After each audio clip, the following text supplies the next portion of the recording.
Before we get into this mailbag, I want to ask this question because a good friend of mine is going to Cleveland for like a little work function he's got next week. And anywhere we go, we always get wings. So what is the best spot to get wings in Cleveland? Don't give me any of that Buffalo Wild Wings crap. I love B-dubs, but you don't travel to a different city to try their B-dubs. So let me know the best spot to get wings in Cleveland.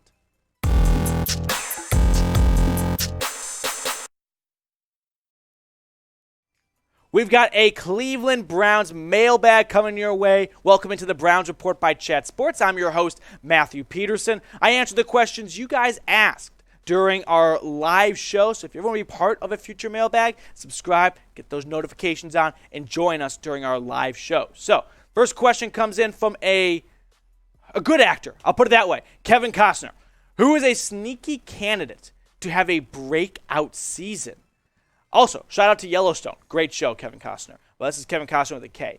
Sneaky candidate to have a breakout season. What about this guy who doesn't get enough, not a lot of talk about him? Anthony Schwartz.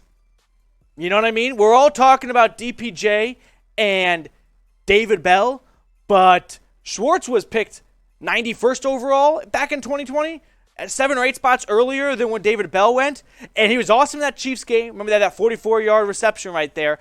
But the hamstring injuries really plagued him the rest of the year, and you never saw much of him after that. Listen, when you're a speed guy, when you're a track star like Anthony Schwartz is, you need good hamstrings. Because the other assets a part of your games is not what got you to the NFL. So hopefully after a nice offseason, because we always like to believe, hey, over the offseason, everyone's like a video game. Your health gets back to 100%. Hopefully that's the case for Schwartz. I know people in the Browns front office are very high on Schwartz. In fact, they're so high on him, that's why they're not feeling the need to go out and get another veteran wide receiver.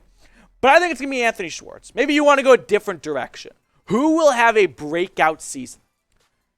Greg Newsome, Grant Delpit. What about Donovan Peoples-Jones? All those answers work fine, but I kind of went off the beaten trail a little bit, went with Anthony Schwartz out of Auburn. Let me know what you think down below in the comments. We got a question from Robbie Schneider. Thanks so much, Robbie, for the question. What's your favorite Browns player of all time? Mine's Braylon Edwards. Very funny. Josh Cribbs. I just love special teams, right? I think special teams, when you get a good special teams play, that's what changes the game. You know what I mean? Like Travis Benjamin against the Jets, Jets back in 2018. That was an awesome play. You know what I'm talking about when Baker came in? So I love the idea of special teams. So I go with Josh Cribbs every single time. Master Desk 326, is Richard Sherman coming to Cleveland? Unless Cleveland is French for Amazon, no. Désolé. Because there's big rumors out there that he's going to go and work on Amazon's presentation and broadcast of football games, so I don't think it's very likely. Would be kind of fun, I guess, although Browns really don't need another DB, especially after drafting Martin Emerson. You can never have too many DBs this day and age, but I don't think it as a very likely outcome. Owen Barth with our next question. Appreciate the question, Owen. Why do we care so much about taking Baker's contract when we aren't even going to spend all $27 million we have available now? Why don't we just eat $15 million to get a pick and get Baker out? Oh, and that's an awesome question, and one that I kind of wrestle with when I can't fall asleep, because you're right. Why not just eat most of it and get something for the guy, right? A 2029 seventh rounder is better than nothing. But I think the answer to your question is Andrew Berry is confident he can get more.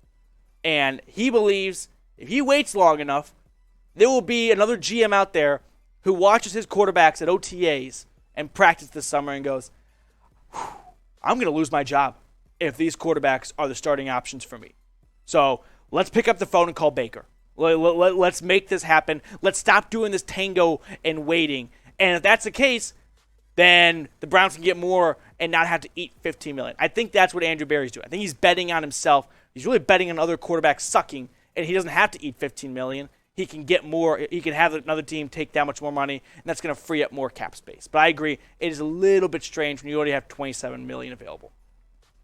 There's a new feature on YouTube I want to tell everyone about. It's the Super Thanks function. So if you missed our live show, but you still want to get on the live shows, or you want to be a part of the show or support the channel, YouTube has added Super Thanks. You can donate to videos afterwards by clicking that thanks icon. It's got the little icon right there, that little heart with the money sign in the middle of it. Really appreciate all of your support. You can put a message in there, and a Super Thanks will get you on a show. We'll give you a shout out. We'll talk about maybe whatever you put in your Super Thanks message. I really appreciate everyone that supports the Browns Report here. Make sure you find other ways to do it by super thanking or joining our live shows or even just hitting that thumbs up icon. Whatever it may be, thank you so much for everyone that helps keep the lights on here at the Browns Report. But a great way to do that is hit that super thanks button. Another question from Robbie Schneider.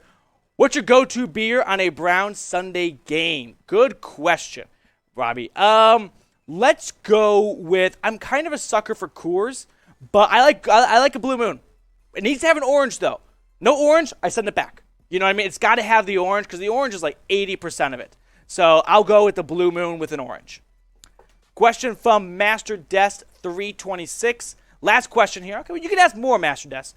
Would Baker take a pay cut to get off the Browns roster so he can choose where he plays? It's a good question. I'll go with no.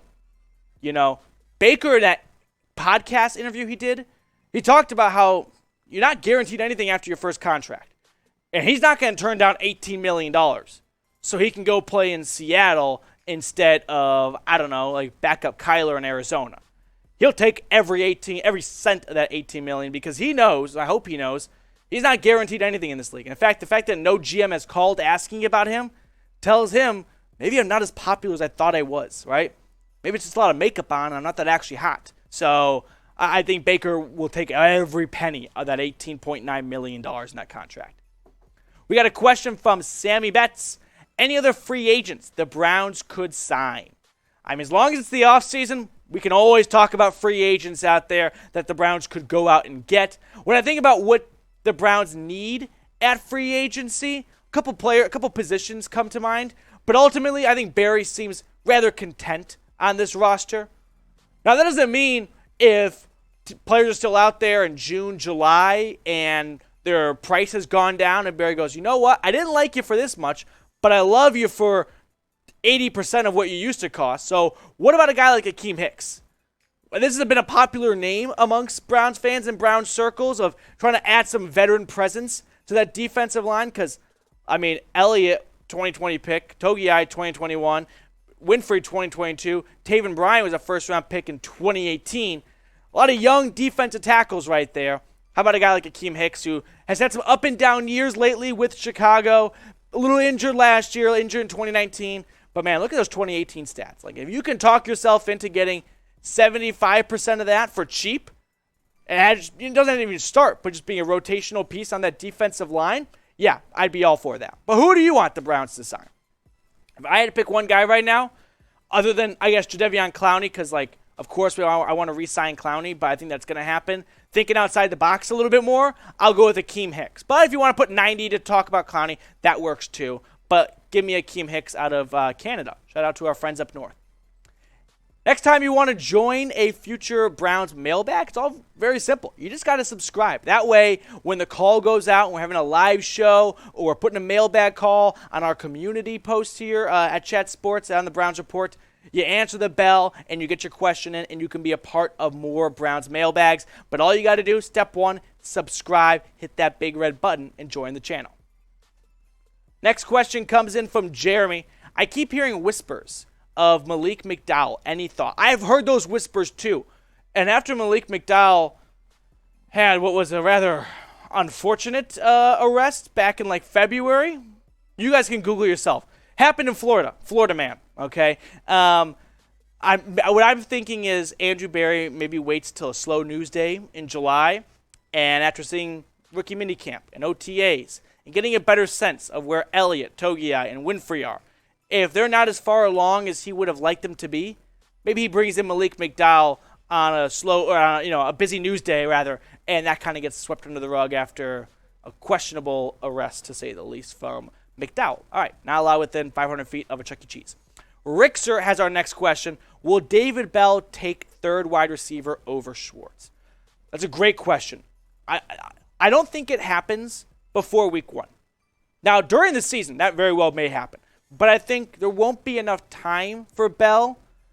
Well, that's not necessarily true. But I think Anthony Schwartz, who was also a third-round pick last year, will be able to hold on to that wide receiver 3 spot during OTAs and during training camp. But come week 3, come week 4, yeah, I could see a change happening by then as Bell gets more accustomed to the NFL speed and he gets caught up, a little quicker, and all of a sudden he's more in the flow of things here. So I'll say Schwartz has the job before week 1 still. We got a question coming in from my friend Adam Moser. Which UDFA could make the 53-man or practice squad? Great question, Adam. One name I like to talk about a lot. I'll give you 2, though. But first, let's check out the wide receiver from Northern Iowa, Isaiah Weston. If we're talking about UDFAs making the roster, position's important. Like the quarterback Felix Harper out of Alcorn State, he may be the best guy in this UDFA list. He's not making the roster over Deshaun Watson, Jacoby Brissett, and Josh Dobbs. Maybe Dobbs, but you get the point. So I'll go with Weston. Also a big fan of Sean Jolly, the corner, because the Browns need a slot nickel corner, and that's what Jolly is. So Sean Jolly and Weston are my 2 guys who I think have the best shot of making that 53-man or even the practice squad.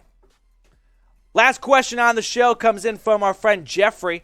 If Jadeveon comes back and Perrion Winfrey plays well enough, what are the chances Myles Garrett gets Defensive Player of the Year? Garrett was good last year, but Garrett was really good down the stretch towards the end of the season, right? The first couple of weeks, he was good in the Bears game. Myles Garrett was awesome in the Bears game. But I guess to really answer your question, the chances, high. But I don't know if he even needs those 2 guys to have a chance. I think he can have a good chance even without Clowney coming back, and even if Perrion Winfrey's not this starting awesome defensive tackle for the Browns.